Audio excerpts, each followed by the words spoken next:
Tama po. Ito po yung disallowance ng quarter 1 to 3 of 2023. Opo, Your Honor. Ito po.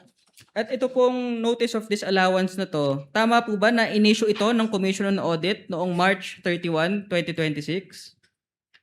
Opo, Your Honor. At in-issue po ito ng Commission on Audit habang ang Committee on Justice ay nagko-conduct ng mini trial against the Vice President, correct? Objection, Your Honor. Relevance. What's the relevance? Not touched upon. Minute the use of the term mini trial.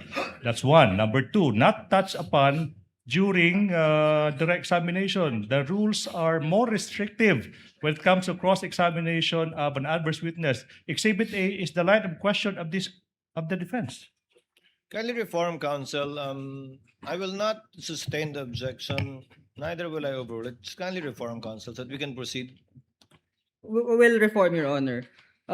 This notice of disallowance was issued by the Commission on Audit while the Committee on Justice is conducting its hearing for impeachment.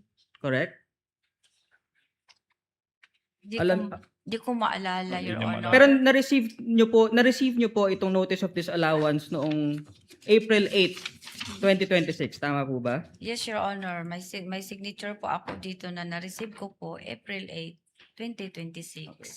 So, na-receive nyo po yung notice of disallowance number 2026-001 on April 8, 2026 kahit na-submit nyo na yung liquidation noong 2023 pa lamang. Tama?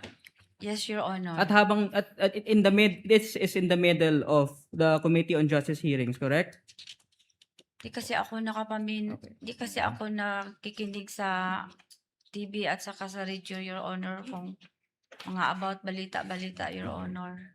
Kaya dili ko makasagot.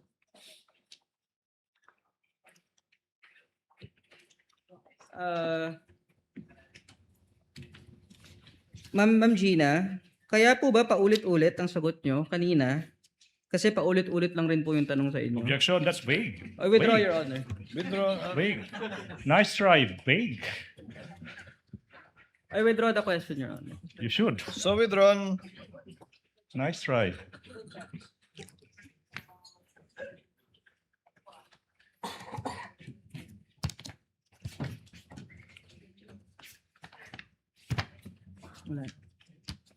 No, Oh, no further. no further questions. All Your right. Honor.